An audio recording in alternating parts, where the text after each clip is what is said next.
just expect those grades. Like, what is wrong with you? What the fuck is wrong? And then, dude, this is some other shit that my mother pulled on me, right? I didn't have the best marks in school. I didn't enjoy school. No, I hated didn't school. I didn't like going in, having to fucking sit in class, listen to what to think about, and then write down on the test and get good marks because the system says so. I've always been a fuck the system kind of person, and my marks sort of reflected that. And when I'd get home and I'd show my mom my marks and I'd say, sorry, mom, I really did what I could with the situation I was given, the willpower I had in me to do this. And she would say, I'm not angry, I'm disappointed because the failure of the children is also the failure of the parents. Bro, that is one of the most. I wanna cry. I'm sorry. I love my dad. I love him so much, so much. I can't describe to you. But then, he used my car the other day because his car was in, and so he needed a car, and he went to pick up one of his friends, and he got home and he asked me to wash my car because he felt guilty driving one of his friends in my car that wasn't washed, and I almost lost it. Because, what do you mean? It is my car. Why is the kid, the parents, why is that the mentality? I don't understand this.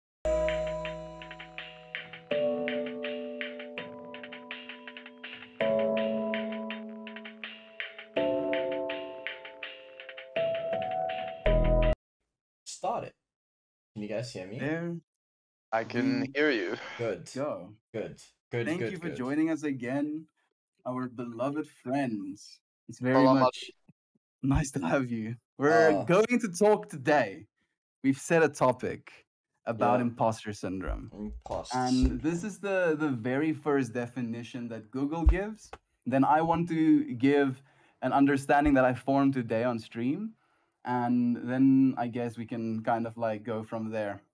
So, according to Google, imposter syndrome is loosely defined as doubting your abilities and feeling like a fraud.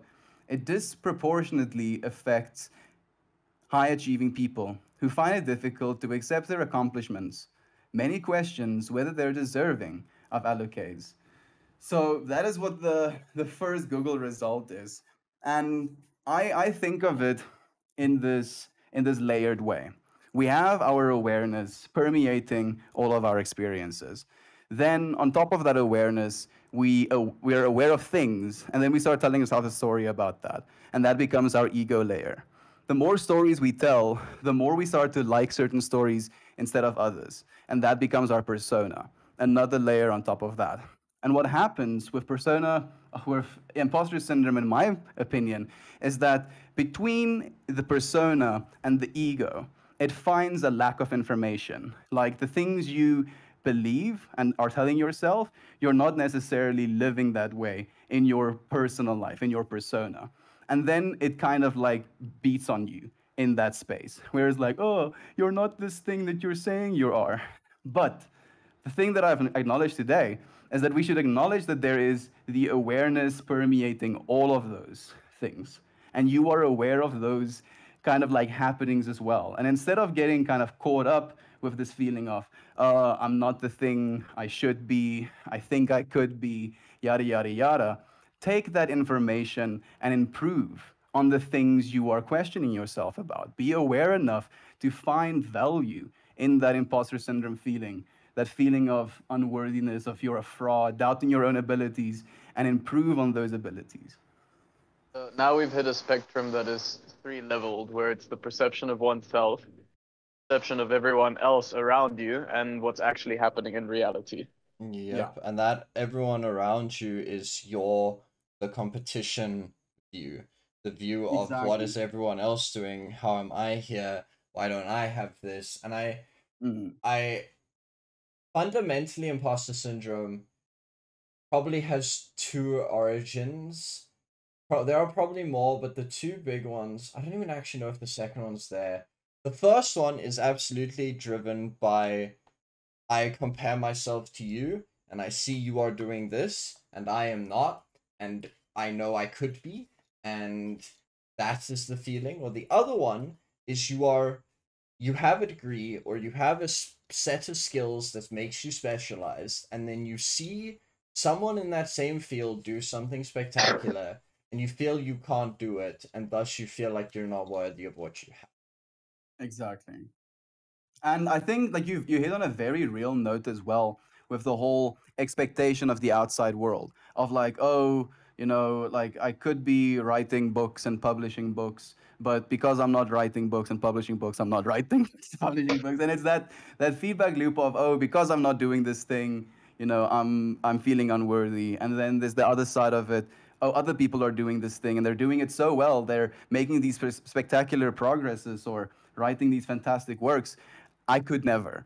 And what we acknowledged as well is that instead of like thinking of imposter syndrome in that way where it's, you know, something that's beating on the stuff you're doing wrong, usually imposter syndrome, when we start with things, you know, I like think about, I want to do something, you know, something that some other people are already successful in, and then comparing yourselves to those uber successful people in comparison to where you are not having started, and then this imposter syndrome part of yourself tells you that's not who you are. You know, this person that you've been and this ego story that you're starting to tell yourself about what you would want to do, your imposter syndrome feeling is like, that's not who you are. You're not a person who uploads videos to YouTube. You're not a person who writes a book. You're not this, you're not that. And then instead of like seeing that as like a resistance, a feeling of doubt about yourself, and maybe like questioning whether or not you're up to the task, which could be informative, we just don't. We just never start.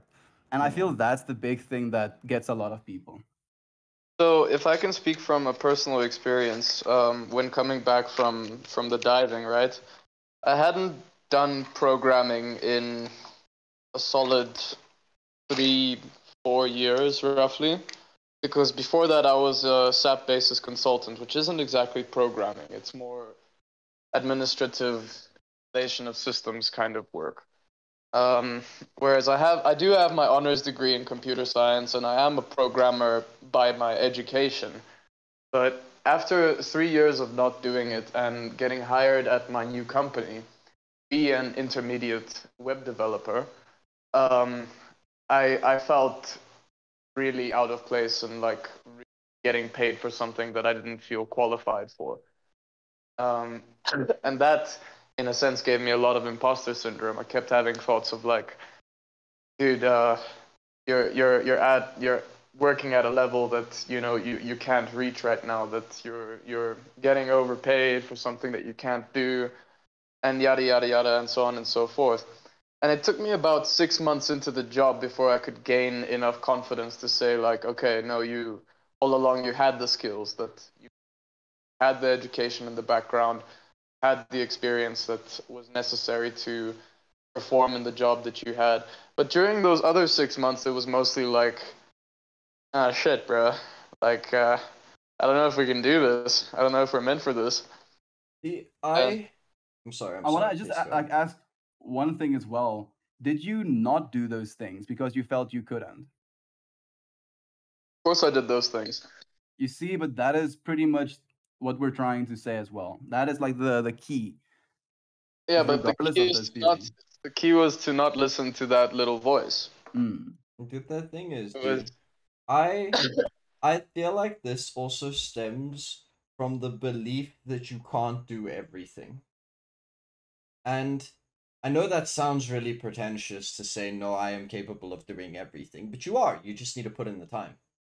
And I feel like that is a reason that this imposter syndrome pops up. Like you said, you've spent a little bit of time working in an area or getting to know something or becoming somewhat proficient in something, and then you look at it, what you're currently doing, and you feel like you're not worthy of it because you either lack talent or experience or the time needed, and eventually that goes away as long as you have the perseverance, yeah, and you get used to it, because you got your degree or you got through school not because you could do it the moment you stepped into school or your job or whatever. It's because you put in the fucking time to get good enough to do the work.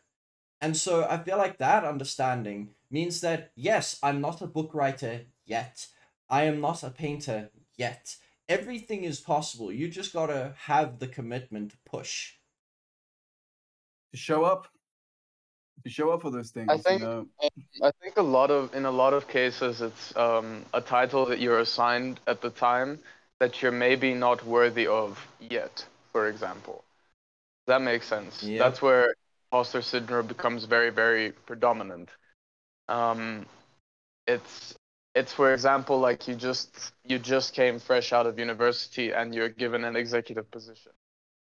It doesn't mean that you cannot work towards being worthy of that position. It's just that at the time when you started, you're not. Yep, you don't feel like it. And I feel like a little bit of the I don't feel like I am worthy means that you aren't, in a very weird way, because you feeling this way and you telling yourself, listen, I'm not worthy of this, in um in a very real way, is you forcing yourself not to be ready for it. That imposter syndrome needs to be dealt with reassurance and, yeah, putting in the time to build belief. So I had another case where I can continue on the topic of when I started my job, where I was in a higher position than someone that had worked there 2 or 3 years longer than me. Um, they felt like they had put in far more effort and loyalty into the company than I had, and yet I was getting rewarded more than they did. So there I bring in the external perspective that affects the whole. Yep, Um, because you wouldn't have gotten that if you weren't worthy of it. yeah, but that's why I'm saying the external perspectives bleeding into your own. Mm-hmm. I'm thinking like worthy of it. Yep. That guy didn't have a degree, didn't take the time to towards the education, or didn't have the opportunity to do so. See, And but there that, was a sense of envy that I was not responsible for, but was still directed at me. mm-hmm. So, was that your previous company? No, my current one. The current one, is he a programmer? Yes. Is he good at programming? Yes, better than me. Then it is unfair, dude. Like on a real level, you should quit and find a new job. Oof. But Like I'm being real on that level as well, you know, bringing that perspective. I'm not saying that you aren't worthy of your position. I just feel that because of this degree thing, when it comes to programming, you boys know a degree doesn't mean shit. Programming hours means shit. Like that is how you get good. So if he's a good programmer, they should pay him accordingly. Of course, a degree means something, bro. Dude, Leroy doesn't have a degree. He gets paid $5,000 a month in South Africa, yeah, like dollars. but I programming's weird because no matter, yes, you do need a degree because it's gonna teach you some interesting ways of thinking that you wouldn't get off just like not having put in the years of doing it. So it does mean certain things. I agree. I don't know, it's very hard to quantify it because if you can't code and you can't program, it doesn't matter if you have the degree or not. But if two people can code, I'd take the person over the degree because I know what the effort and time that needed to be put into the degree is. And I think in that way, a degree signifies your ability to work, at least to complete something. And that is a step. Because without that, you are uncertain about the ability of somebody to fully complete a project or That's a something like very that. good point that you're making, dude. So I like certain things that I've started thinking about certain things more in a time in the amount of effort that it goes into doing it rather than the thing it is. Because like I said, no matter what you put your effort or time into, you will be good at it. But you need to put in the effort and the time to get there. That that's just it. So yeah, dude, the imposter syndrome's a weird and hard one because I catch myself feeling like an imposter sometimes, especially with having just gotten my degree. I know I got the degree, I passed all the modules, I got everything, but suddenly I'm now a scientist, and my word means something because I have a degree. If I say something, it should have credibility, and that is an interesting thing to swallow. You attach your name to that credibility as well. Yeah, That's the it thing. is. It's everything. It's very hard not to attach your name to things, And especially. there comes in the whole thing of the title, right? Is another example is while this person at work is better at programming than me, because of the years of experience that he has had to work with the framework that I am newly introduced to, he would condescendingly call me Mr. Honors all the time when I would like ask him questions or try You and figure see, something. and you know what the joke is, Christian? That is exactly why the universe isn't rewarding him, dude. It's because of that mentality. And as long as he holds on to that, the universe is gonna keep teaching him lessons, bro. So, like, it's so trippy, this perspective, man. Thank you so much for sharing it with us, Christian. It's Dude, it's something that you should never do. Coworkers, and also at the same time as a person receiving it, never let it affect you. yeah. I don't know if I ever talked about this on the podcast, but there's a book that I read. It's it's called The Four Agreements, and it's based on the Toltecs, who were a religion kind of like no, they weren't as big. Aztec? Yeah, they were from Mexico, but before the Aztecs, like 4, 5, 6,000 years ago. And this book speaks about some of their ideas. And the book basically bases that your entire life is agreements with yourself. I agree I will get up in the morning at 8. I agree I will go to work. So forth and so forth and so forth. And so anyways, they say there is only 4 true agreements that you have to make with yourself to live a good and happy life. And the first one is always tell the truth, because you will, even if it hurts somebody's feelings, it's a lot better to be completely honest than to lie and get yourself caught up in Yeah. lies. Be impeccable with your words. Yep. The second one is don't make any assumptions, because you have no idea why or where or how what something has happened. Deep. And that basis of people, of things, of anything. Never make assumptions. The third one, I'm just trying to remember now. Don't take anything personally. Yeah, that was the one. I couldn't remember how to phrase it, but it's basically, it comes down to nothing anybody ever does is because of you. Irregardless of what it is, the thing that they have just said to you is based on their own beliefs. Like, I'm gonna take the most strong example I possibly could. If you hit them with a car, it still was, they're not angry they're angry because their belief says don't hit somebody with a car, or their belief says I am hurt, thus I will be angry. It goes that way, not the other way around. And then the fourth one is always do your best. And that one has always been my favorite, because always doing your best means that you can never be angry at yourself, because you always did your best. You failed, you did your best. You did your best. That's a tough one to measure, though. It's no. Difficult, It's not. very Yeah, difficult. you know, dude. Very difficult to say when you have most certainly done everything you could and your I best. believe I always try my best. That is now my level. Whether that is I put in an hour of studying or I put in 28.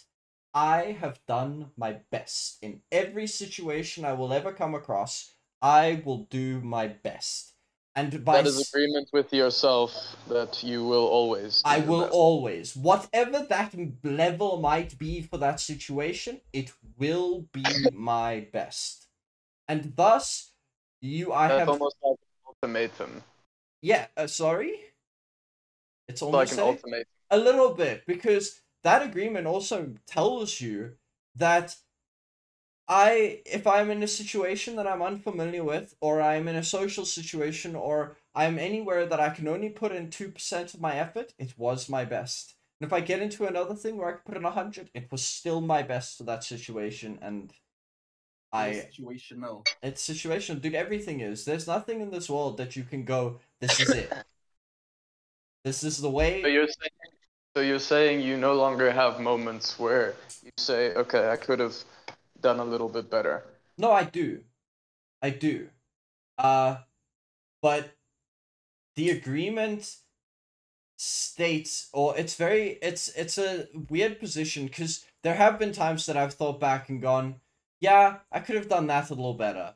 And fair, that was my best, and in that moment I didn't live up to my agreement. It happens. It's fucking hard to always live up to your agreement.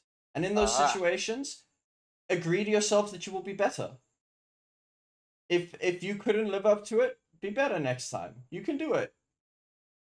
Try your best in being your best as well.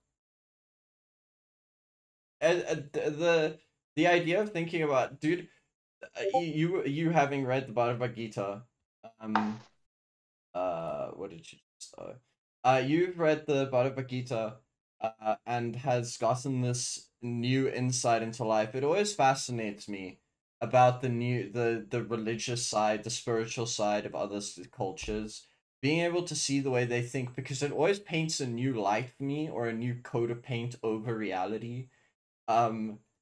Or yeah, to make it more vibrant, because suddenly a flower is a flower, but a flower also has 20,000 different meanings based on all these other people that you've read.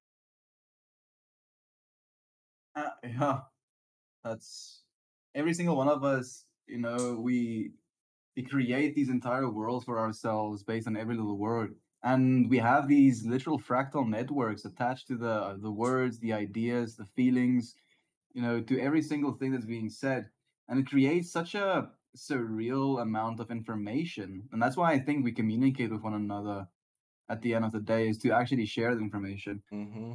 I just wish that we could, like, really, really, really empower people to realize that it's not all they think it is, or they're not, you know, as small as they think they are. Like, There it's will so we it's um what's the right mathematical algorithm? You know, the one that's constantly exponential. Like, we can always get closer and closer to the point, but never touch it. In what I Like, think sense? it's like, yeah, it's we like can always reverse. Yeah, we can you can get always get closer and better closer at to it. communicating with one another, and better and better and better. But there will never achieve true perfect harmony and communication with another, Not one to one. one to one. 9.99, sorry, 0.999999999 to the infinity, but never one to one. Mm. And that's surreal, dude. To me, it shows again that non-dualism makes sense. Yeah, it has to, dude. I'm sorry, I don't like it. Is there will always be something so that you can say this was this. Otherwise, it just is, and then it no longer has a way of defining it. Unless, and this is still a thing, our way of understanding nature, and the way the yes and no style could cause problems, but I feel like when you start viewing non-duality in more like the abstract style, it's not a coin, it's a fourth dimensional gel entity that bends and shapes and mixes together and doesn't really make sense.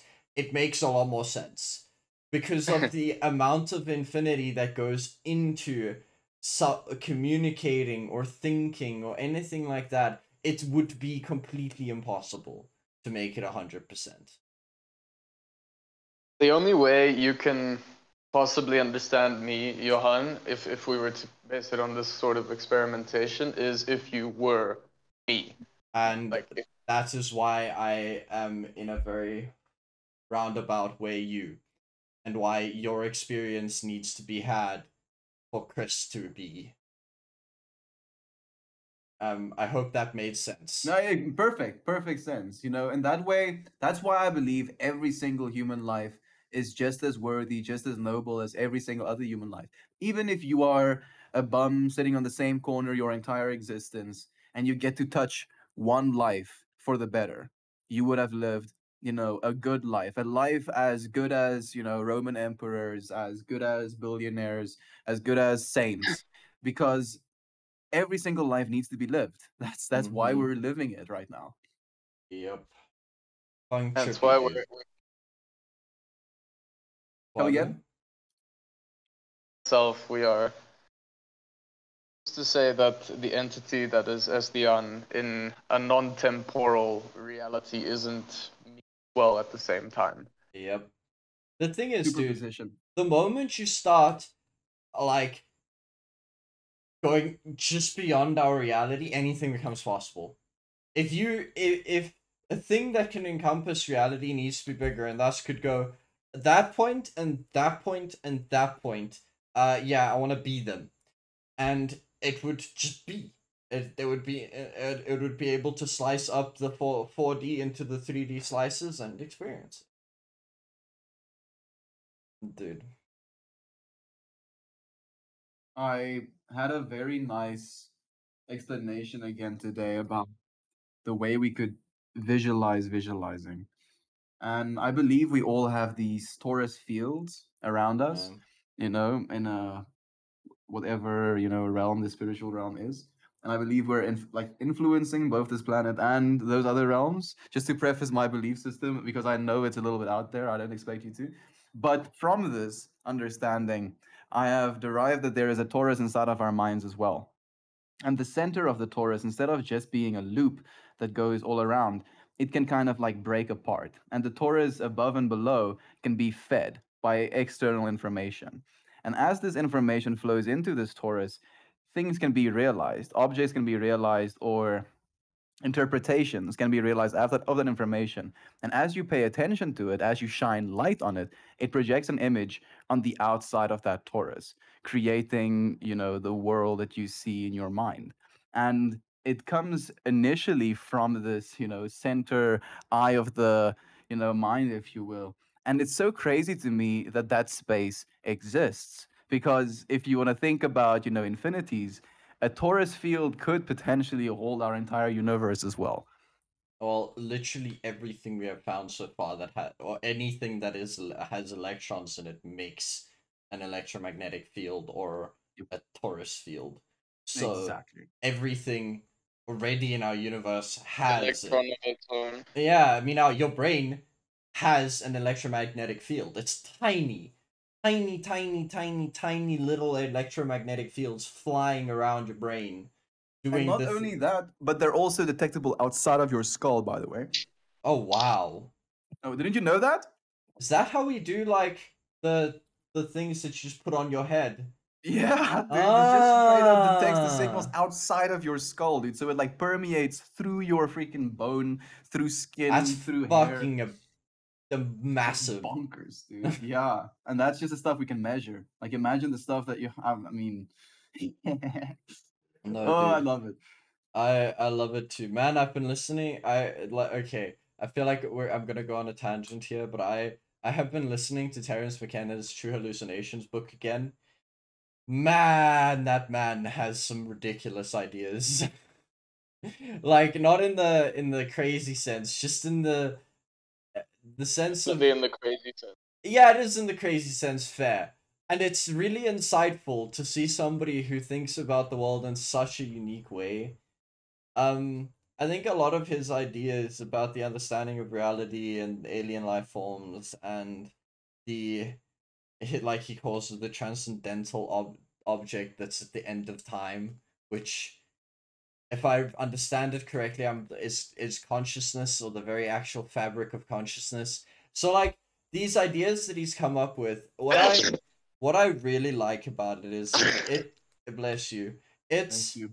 it's shown me that there is very little reason to worry about things because the nature of things that happen is so big and so I don't know energy driven that you and in the same vein you can influence it incredibly.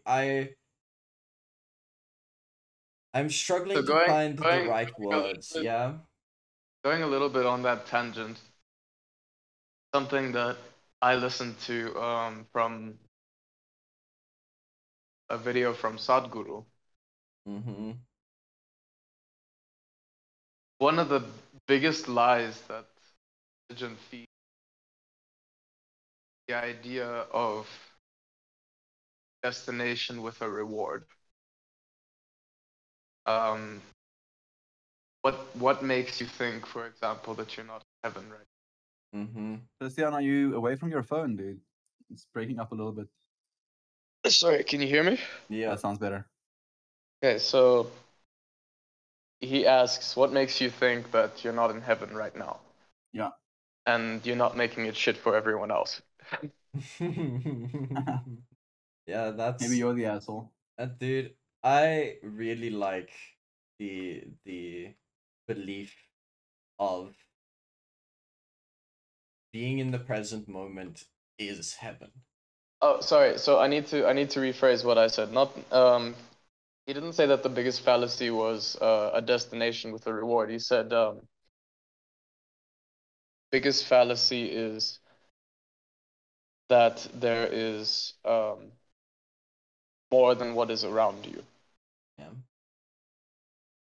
Something like that. But Hmm. it was something about where you are currently is what will always be. Yep. This moment. This moment, dude. I think what's very interesting is that science has now shown us that there is a lot that we can't perceive in our day-to-day lives. The infrared, X-ray, a bunch of shit.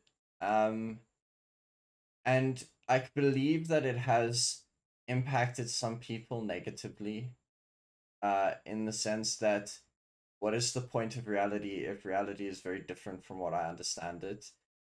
And I think that this idea that you don't have to worry as much about things that can and can't and aren't and won't and is, it just is, everything is, it's just there's no more to look for than what is literally around you at this point. Not find a greater sense of happiness than in um such thing. Doesn't yeah. exist. It won't exist. What It's the only thing that is that you are capable of finding happiness in is the now. I remember one of my um uh well, I really wish English had a nice word for female friend. But one of my female Friend? friends, a friend, yeah, but okay, yeah, English is that way. Okay, cool, cool, cool. One of my friends one day told me You're just that giving us more context, so I get where you're coming from as yeah, well. Please it's just continue. I'm very used to Afrikaans, and Afrikaans you have male and female friends, they're two Yeah, different my words. vriendin, my Yeah, vriend. yeah, but okay, my friend, she told me one year that in first year she was incredibly depressed, and what she realized in that year is that if she couldn't find happiness while being depressed, then she'll never be able to find happiness because it's not going to come. The depression doesn't go away. You need to replace it with something. You need to form your own happiness. And that is, yeah, dude. The most powerful being isn't the one that's happy in heaven. It's the one that's capable of being happy in hell. Yep, yep, yep. Like me and you have had that chat a few times as well. You know, like where we could experience what hell could be like. You know, look into what hell would be like. You know, understand how hell would be structured even. And you can even laugh at it, dude. We used to we made jokes about like being in a torture chamber and the demon coming in, scraping his butcher knife, being like, "I hope you're ready for this torture," and then the guy replies, "Fuck yeah, I'm ready. Fuck Let's yeah, go, dude. bro. Let's go. So fucking excited. Ugh. Cut Oh, me, bitch. Cut me harder. Yes." dude. Now you're gonna suffer. Okay. No, Okay. you're supposed to not agree with me when I tell you to suffer. Okay. Okay, I'll Oh wait, suffer. yeah. Okay. Hold on. Let me get into character. Ah, no, don't do it. No, no, no, see, dude, I saw this post today by this person. I think I couldn't really see in the profile picture, but he I think he was an Indian guy, and he posted that one of his favorite things to do was whenever he got hateful comments or something like that, was to see how quickly he could turn them around. And so every time somebody would send him a hateful post or hateful message, he'd just reply by being nice. And it always takes like no more than 6 or 7 messages, and the person's like, "Shit, bro, I'm sorry. I shouldn't have said that," and then leaves. Because it's what we were talking about. I've lost where I was taking this. Maybe the idea of not you that's the problem, it's the problem within themselves. A little bit. We can go with that. It was very much on the lines of it doesn't help to feed the negativity. The only way to break the negativity and to deal with quote unquote hell is to be positive or not give it any power. I feel like to bring it back to the entire topic of this a little bit, I feel like that's also one of those things that is very difficult to do, is to actually take the problem and look at it to find out what you're feeding and how you're feeding it and where your stuck places are, what you're thinking about to make you feel this way. And with imposter syndrome, it's very easy to just keep ignoring it and make yourself feel worse and worse and worse. Not do anything about it. Mm-hmm.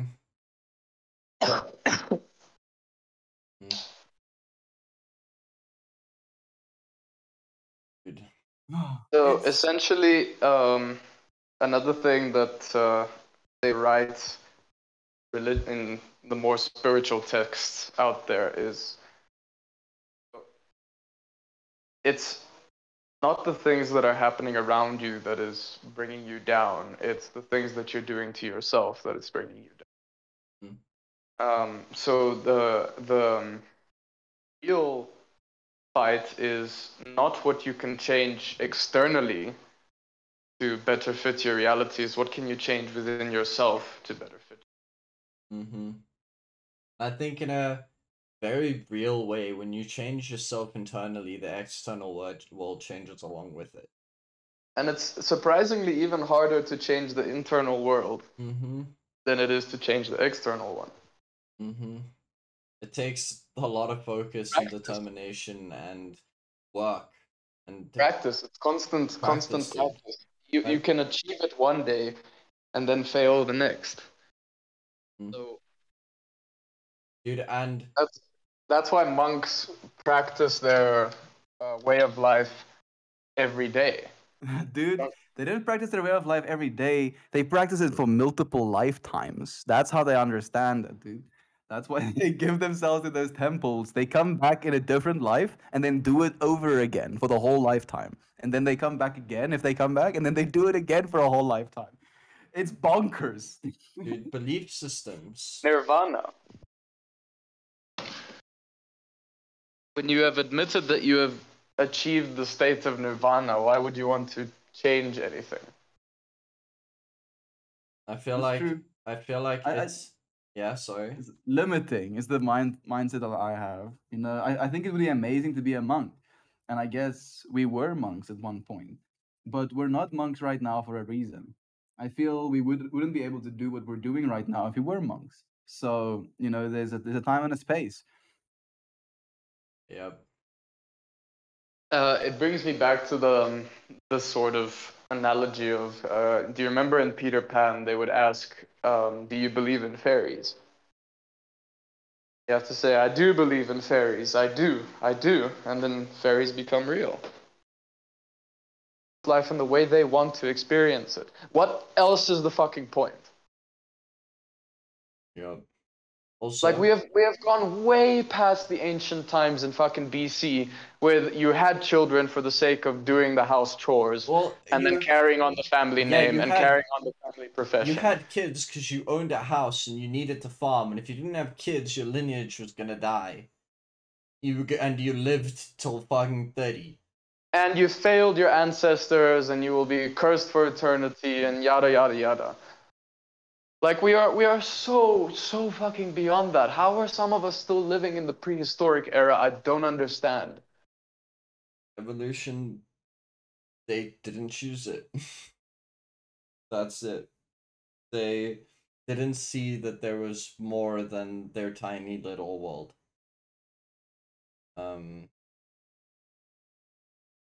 Yeah. It's rough, dude. No, It's but rough. I'm saying, even from my fucking generation, Johan, I'm 26 years old. That's puss young. That's puss Yeah. recent. Yeah, it is. That's puss recent. And I was raised my entire life with the idea of I have to carry on the family name and the family blood, Bro, you look can't. after everyone, and all of that other shit. You That was can't. my responsibility. Now, Man of the house, the only last only bitter after shapers. only after years of exerting rebellion at this idea of like showing my parents, not through telling them, showing them that I'm most definitely not going to do that. If it happens, it happens. But I'm going to live my life. And I'm going to do the things that I want to do. And there is literally nothing you can do to stop me. Mm-hmm.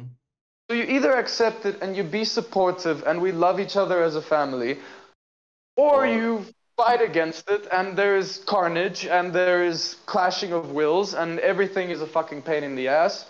And we Christian, just this is where I respect you so much, man, because you actually talk with your family members like on the daily, dude. I cannot imagine. Like I'm doing daily streams. I would rather do daily streams than talk to my family every day. Bro. You're a fucking superstar, man. And the fact that you're getting so much abuse as well and still doing it, that's the thing that trips me out. dude, it was from seeing it from my mom, bro. My mother, God, my grandparents are some of the shittiest fucking parents in the world. And I don't mean in terms of raising a child to be good and do good. I'm talking in terms of your Parents. relationship with your Yeah. child. Like their relationship with my mother was so fucking toxic. Dude. And So toxic. And my mother continued to look after them to the day she fucking died. Bro, there must be something in your genes, man. that's Like this, I like don't I know won't. how. Like I cannot. I refuse. I'm Me sorry. too. Like I would. I'm like I understand why your uncle, even though we're not supposed to talk about him, left because he probably was one of us. Where Oh, it's just like, nope. oh, dude, I completely understand my uncle. I completely get him, dude. And if I were in his shoes, I'm pretty sure I would have done the exact same shit. Like almost without a doubt, dude. That like when you're raised your entire life fighting your fucking hardest to get out of that damn family, and when you can say fuck you and fuck everything that you did to me, I'm never talking to you again. Like I get it. I really don't blame him actually. Now, that is why uh, parents really, really need to understand that. So the way me and my mom view it is, you are. I don't know what and there's no nice acronym for it, but you are parental friends. That's what it needs to be. It's not. It doesn't mean it's a parent isn't a parent. A parent still needs to do everything that they would do, but it needs to be treated like this. It needs to be treated like a true friend. Someone that you know will always have your back, will always give their best for you, will always try and understand you like friends do, and will be supportive throughout the whole thing, and you need to do it back. That is a healthy relationship. No expectations, nothing like that. Like the way you and I are friends, Chris, or the way you and I, Estienne, you and I are friends. That is a parent. Up and that starts maybe at like 12. Before that, yeah, the kid's stupid. It's a kid. It needs to be parented like a parent. But at that point, when they can start making their own decisions, it's a full blown other person. The Yeah, thing and you that's have to there, change your behavior accordingly. yeah, dude, the thing that is in front of you now, this child entity, you were that once. And Dude, you felt the the exact fucking same. the examples of toxic parenting that I can tell you about from my fucking family, like if my mom came back from school with a single B, what no, all the time she had to get straight A's. If she came back with a single B, she's a fucking failure and a Yo, disgrace dude, to the that's the family. most fucked up thing you can do to a kid is expect those Like grades. how, what is wrong with you? what the fuck is wrong? And then, dude, this is some other shit that my mother pulled on me, right? I didn't have the best marks in school. I didn't enjoy school. No, I I hated didn't school. like I didn't like going in, having to fucking sit in class, listen to what to think about, and then write down on the test and get good marks because the system says so. I've always been a fuck the system kind of person, and my marks sort of reflected that. And when I'd get home and I'd show my mom my marks and I'd say, sorry, mom, I really did what I could with the situation I was given, the willpower I had in me to do this. And she would say, I'm not angry, I'm disappointed because the failure of the children is also the failure of the Bro, parents. that is I one was of the like, most. I want to cry. I'm sorry. I love my dad. I love him so much, so much. I can't describe to you. But then, he used my car the other day because his car was in, and so he needed a car, and he went to pick up one of his friends, and he got home and he asked me to wash my car because he felt guilty driving one of his friends in my car that wasn't washed, and I almost lost it. Because what do you mean? It is my car. Why is the kid, the parents, why is that the mentality? I don't understand this. I get Because that, like because they it's own that you. mentality, yeah, they own you. That's but exactly what it I is. I get the mentality as well that if a kid is shitty, you automatically think the parents are shitty, which is fair. Fair. But not at the age of anything where you can make your own decisions. Fair, maybe if it's a bratty 4-year-old that has no self control, that is the parents' fault. But when a kid, just like I said, when they gain their actual freedom and can start Bro, thinking, that's still some fucking prehistoric shit. Like that also my grandparents pulled. They were like, "What would the neighbors say?" yeah, So bro, what the what do you fuck do you who care think what the the neighbors would fuck say? the neighbors, Are bro? they your fucking relatives? No, I'm your Yeah, fucking relative. What the hell do you care what the neighbors have to say or what they think about us? Jesus Christ. Fuck. yeah, dude. It's see, this is the interesting thing that comes with old generations and this. Please excuse me quickly. Like there's a dog crying. No But worries. This is what also gets me about older yeah. generations, dude, is this. I get that potentially you that grew up, I don't know where, but in your tiny ass little village or town or wherever your little world, and with Papier het pak slaag gekry. By een what? van die ander honde. By een van die ander honde. um, I understand that maybe when you were a kid or as you're growing up, you there was only so many people you could interact with. If if your neighbor didn't like you, that was 1 out of 100 people in your area. I don't know, I'm making these numbers up, but it feels like that, or especially the people you were in active contact with. Now, bro, who gives a fuck? I have more friends overseas than I have in South Africa. Oh yeah. Oh yeah. Very much so. Like we're more connected than ever. You know what our so if anything, like on this in this context of what is the neighbor gonna think?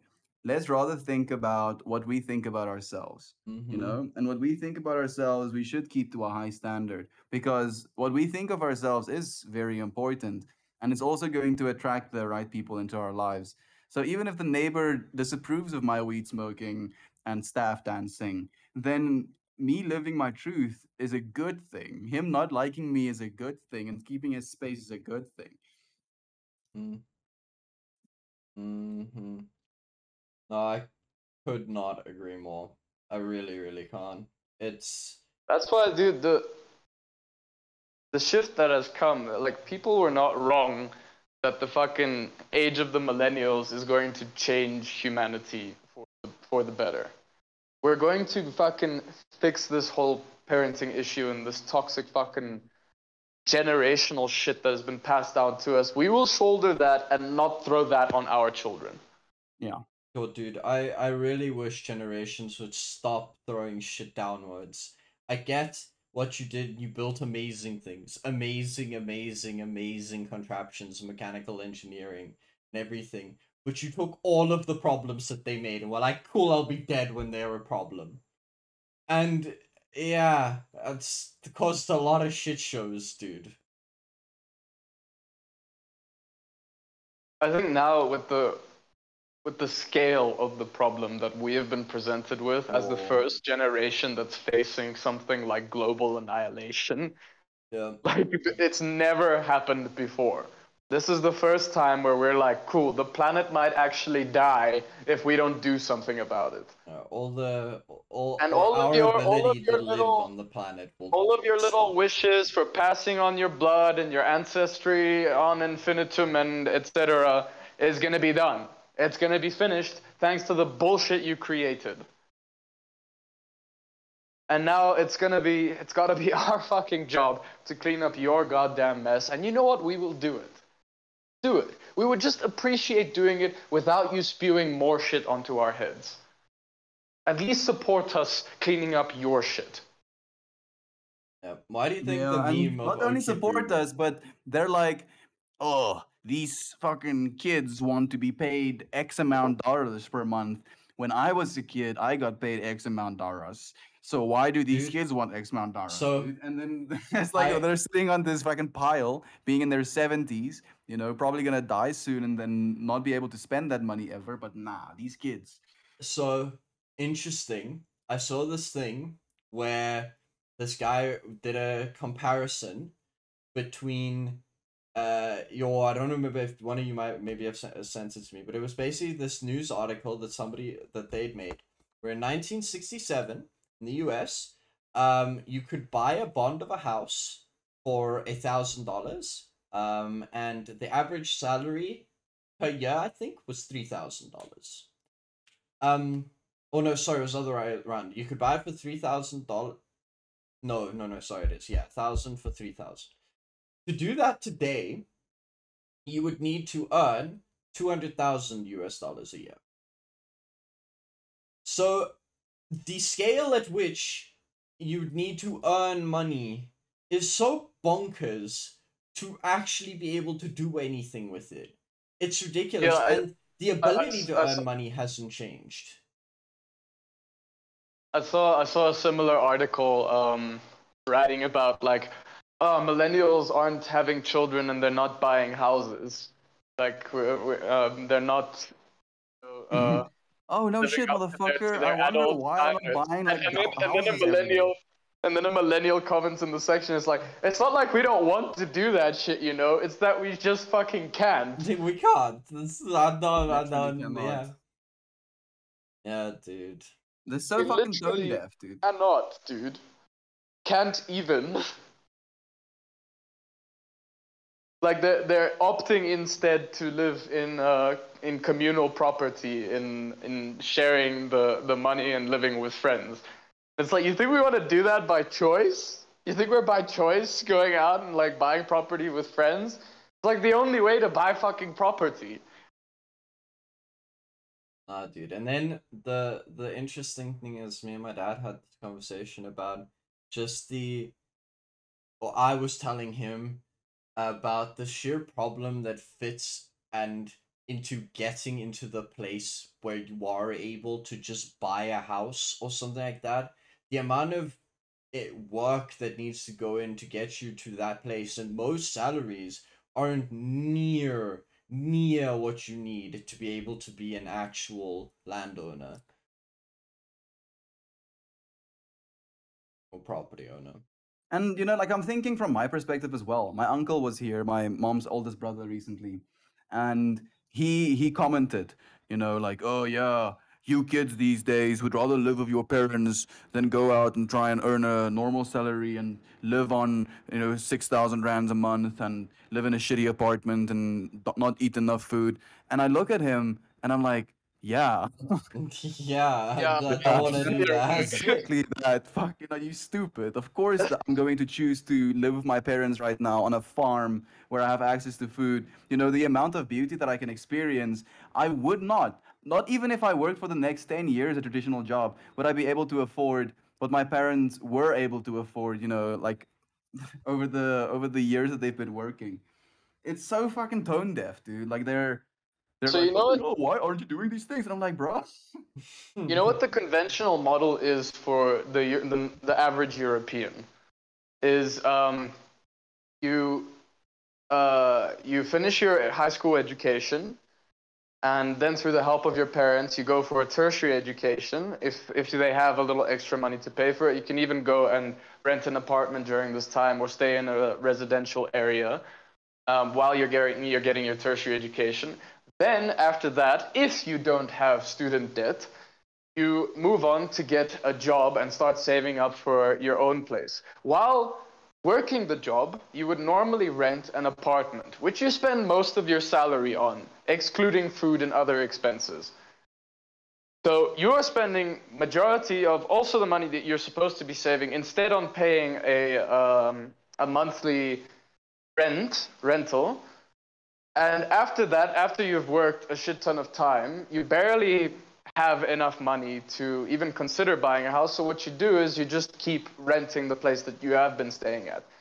Then you get older and older and older. As your retirement age approaches, you don't have a house. You barely have enough pension to sustain yourself into 2 years of retirement. Then when you retire, you don't have enough money to pay the rent anymore.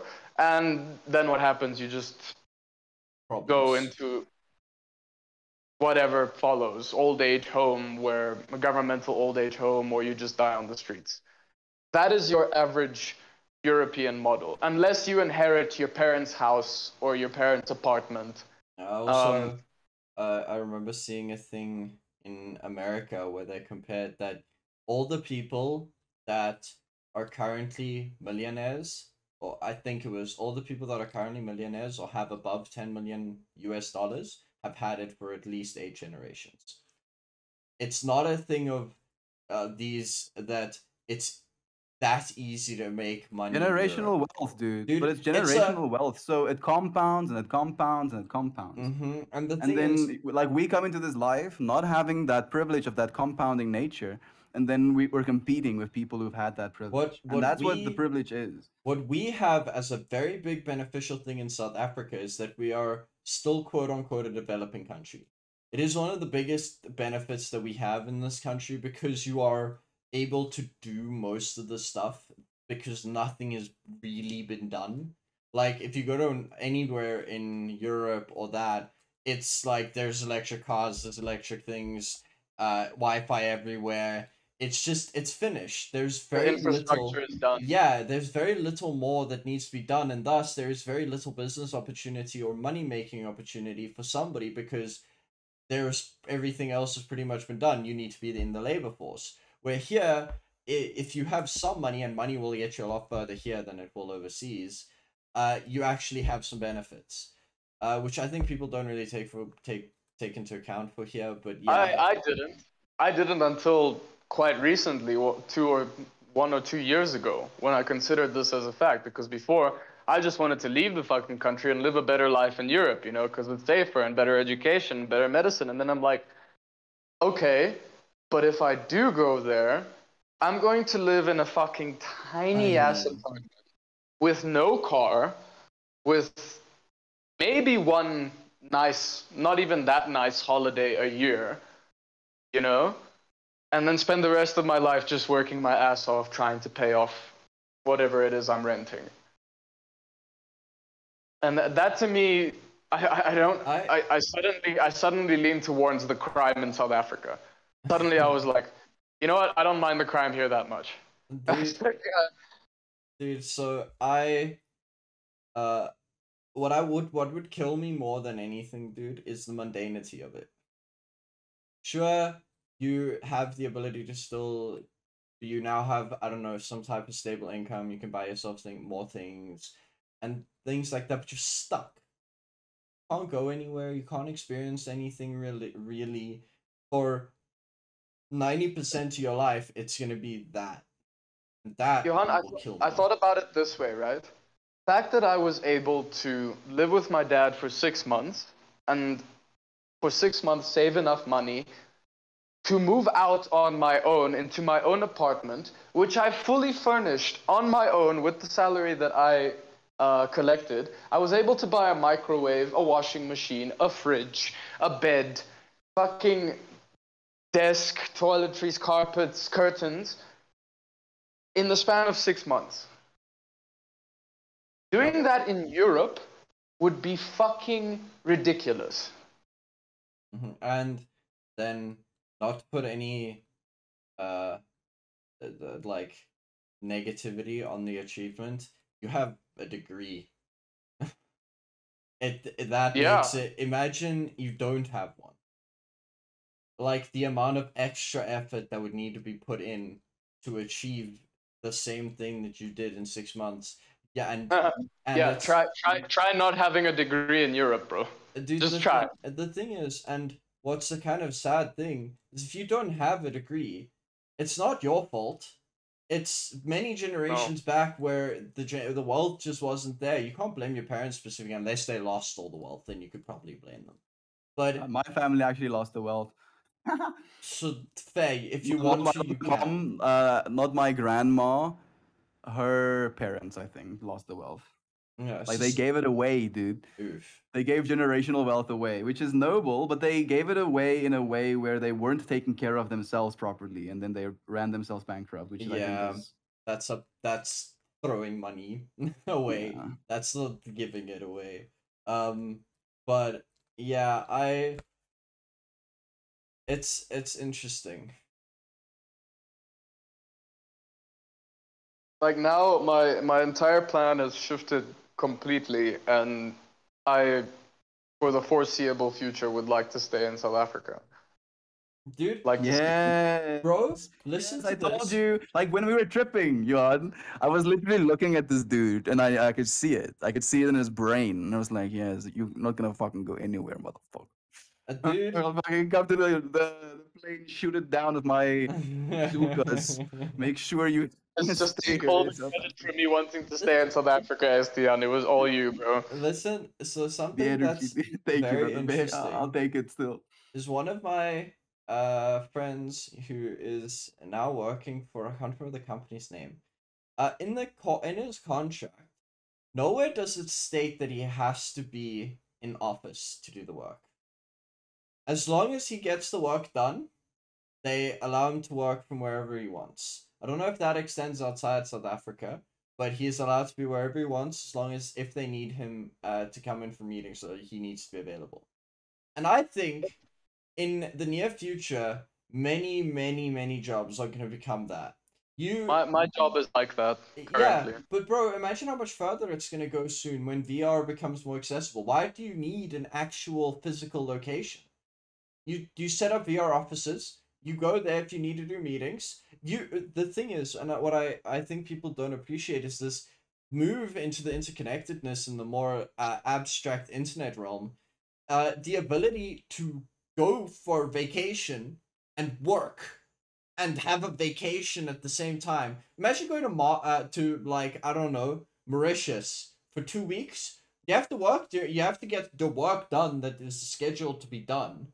But you go. One of my colleagues is currently doing that. Yeah. So our main office is here, and he does normally work here, but now he's in Durban, and he's just working from there. Yeah, because you can get the job. If you can get the job done, who cares where you are? Who cares what you're currently doing? Did you get the work? Did you meet what we need for this business to keep functioning? Great. Done. Why is this such a big thing, dude? And then on top of that, bro, something that really bugs me recently has been this continuous drive to be more profitable. And by that, I don't mean making advancing or things like that. I mean budget cutting to be more profitable, where you purposefully start being greedy and you start changing things around just to get more money out of more net profit at the end of the year.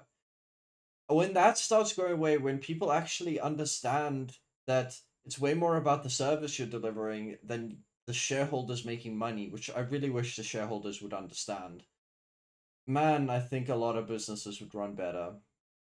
Happening. It is, dude. A lot it's of young slow. businesses, especially here in SA, a lot of young businesses. I mean, my company is Testament.